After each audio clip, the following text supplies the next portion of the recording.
Have you ever felt a quiet whisper inside you? A voice you've ignored because life got too loud? I know I have.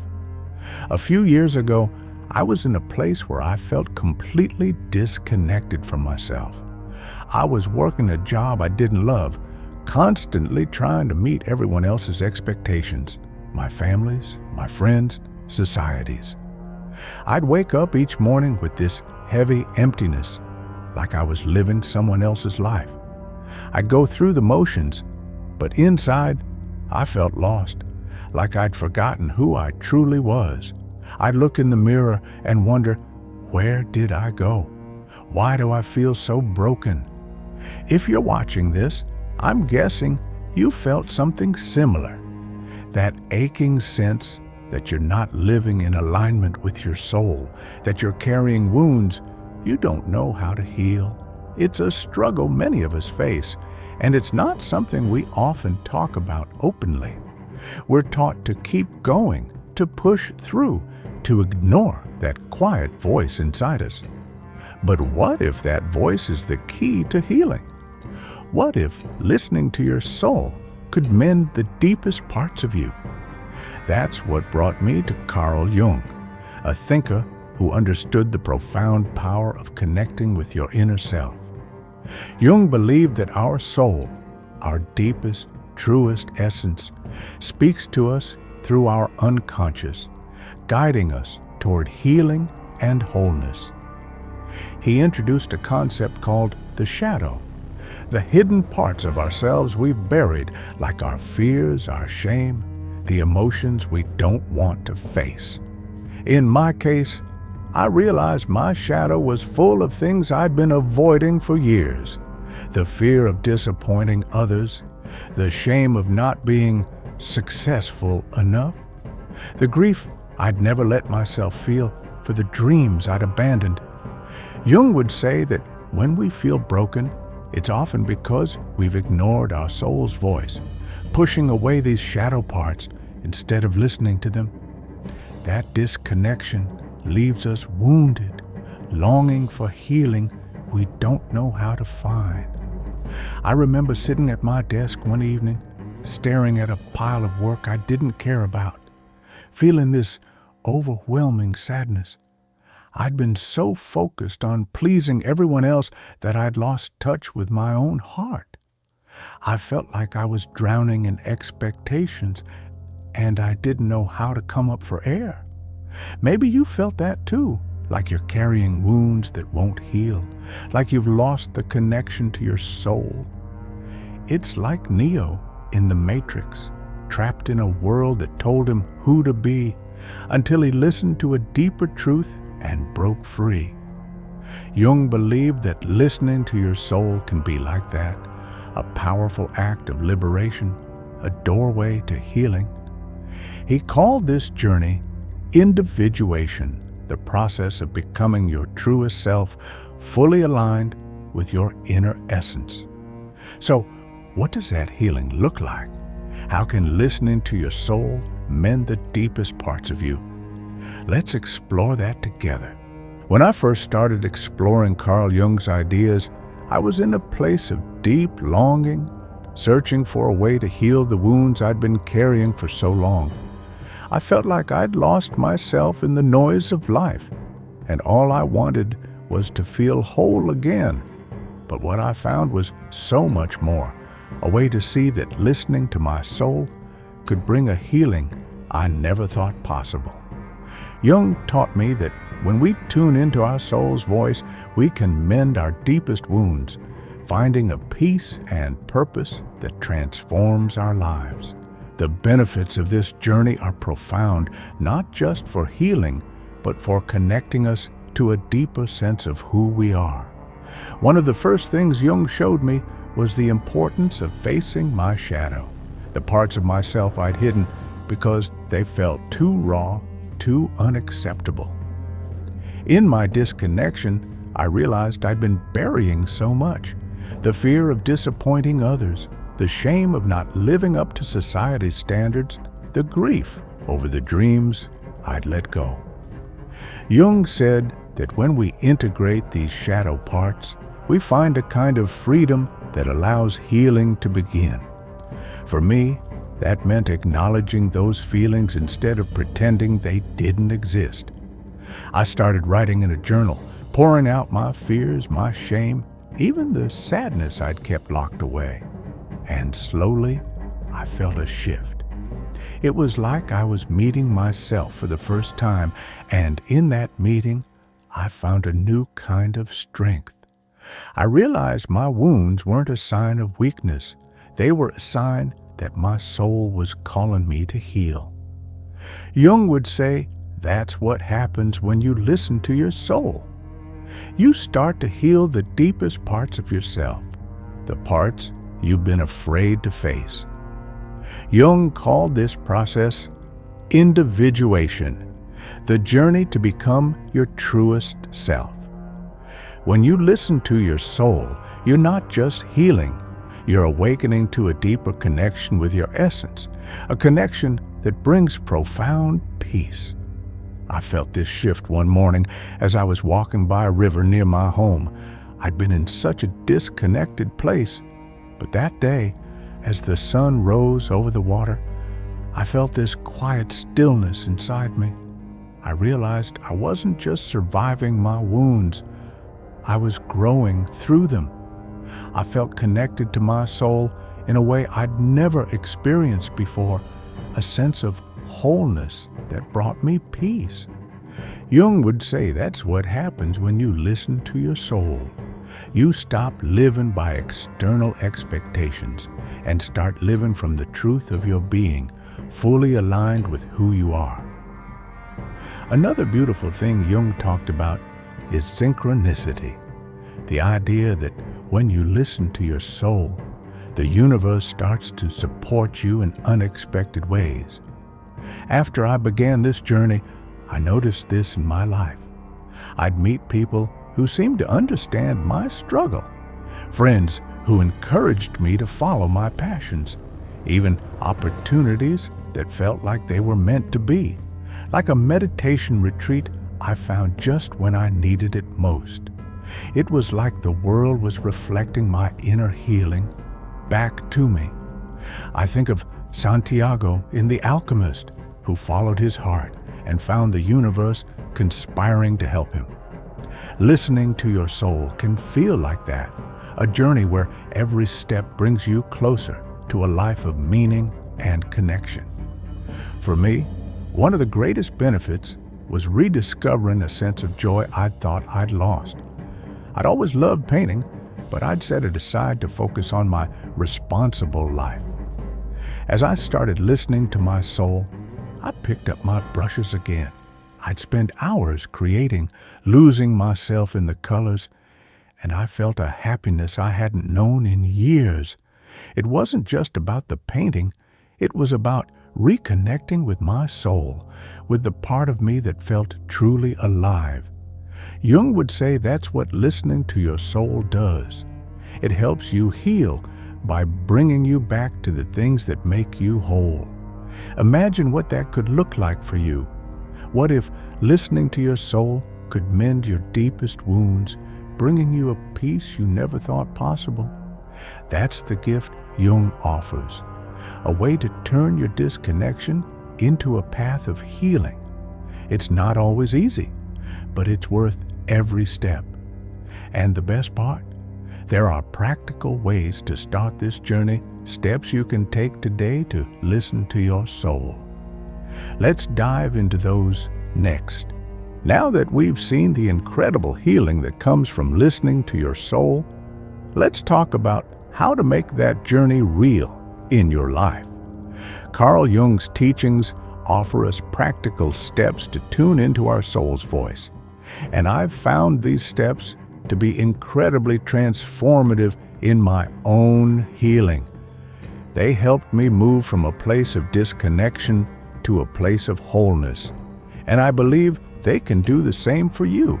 The first step Jung would encourage is to face your shadow, the hidden parts of yourself that you pushed away to fit in or avoid pain. This means looking at the emotions, fears, and desires you've buried because they felt too raw or unacceptable. For me, this looked like sitting down with a journal and writing about the feelings I'd been avoiding. I asked myself, what have I been hiding from myself? I wrote about my fear of disappointing others, my shame of not being successful enough, even the grief I'd never let myself feel for the dreams I'd abandoned. At first, it was overwhelming. Those emotions were heavy, and I wanted to run from them.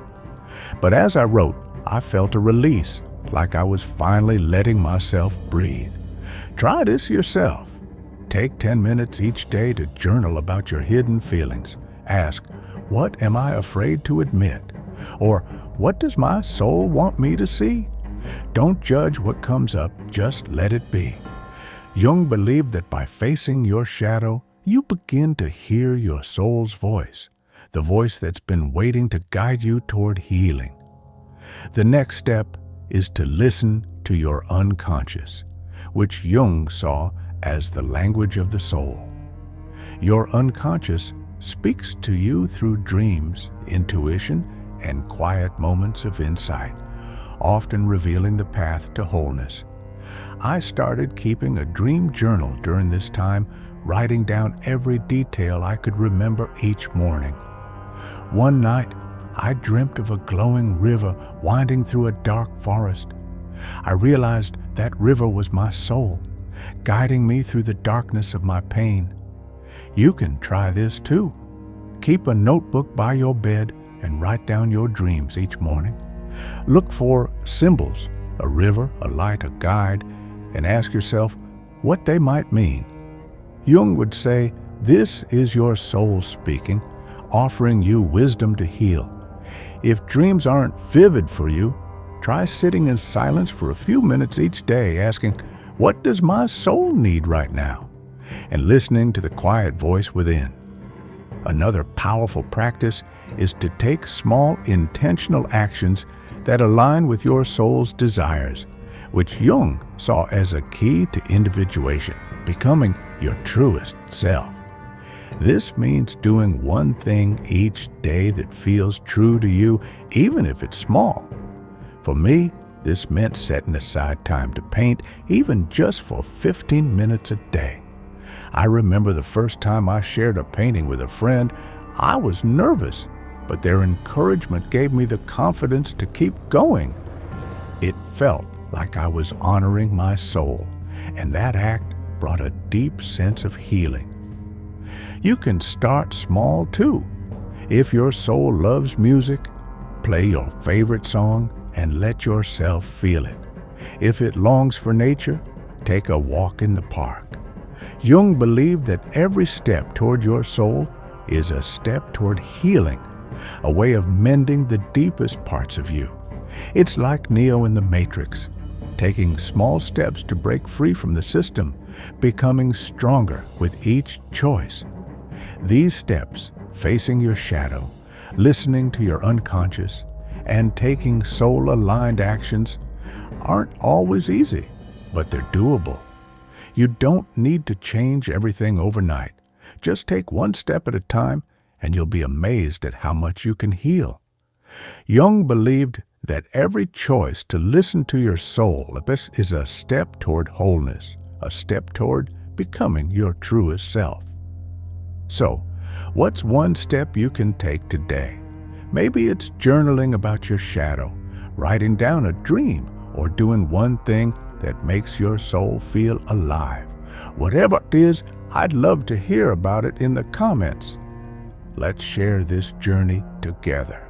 We've walked a deeply healing path together, exploring how to listen to your soul and find the wholeness that comes with it, guided by Carl Jung's wisdom. We began by acknowledging the quiet disconnection so many of us feel, that aching sense of living a life that doesn't align with our true selves, carrying wounds we don't know how to mend. That disconnection, as Jung taught us, comes from ignoring our soul's voice, from burying the parts of us that don't fit the world's expectations. We've seen how those hidden emotions, when left unaddressed, can keep us trapped in a cycle of longing, unable to feel whole. Through Jung's teachings, we discovered the profound benefits of listening to your soul. By facing your shadow, you can find a freedom that mends your deepest wounds, a lightness that comes from integrating all parts of yourself. This journey of individuation, as Jung called it, helps you become your truest self, connected to a deeper sense of peace and purpose. And as you listen to your soul, you might notice the universe supporting you in beautiful ways, bringing you new connections, opportunities, and a joy you thought you'd lost. I've felt this in my own life, and I know you can too. Listening to your soul isn't just about healing. It's about awakening to a life where you feel truly alive, truly you.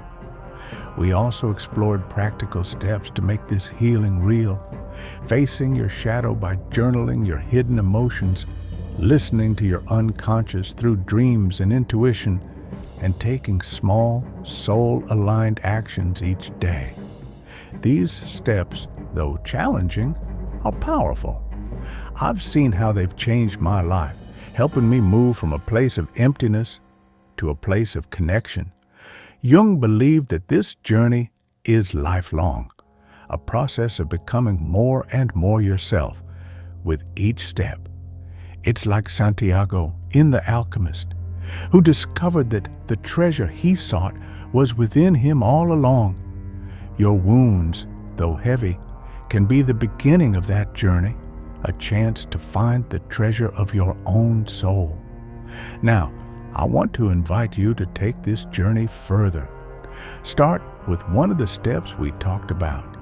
Maybe it's journaling about your shadow, writing down a dream, or doing one thing each day that makes your soul feel alive. Try it for the next 30 days and see how it feels. You might be surprised at the difference it makes. If you want to go deeper, I recommend Jung's Man and His Symbols. It's a beautiful exploration of the unconscious. And there's a link in the description to help you find it. You can also join our online community, where people just like you are sharing their journeys of healing. There's a link for that too. This isn't a journey you have to take alone. I'd love to hear how you're listening to your soul. What's one moment you felt truly connected to yourself? Share your story in the comments below, because your words might inspire someone else to take that brave step.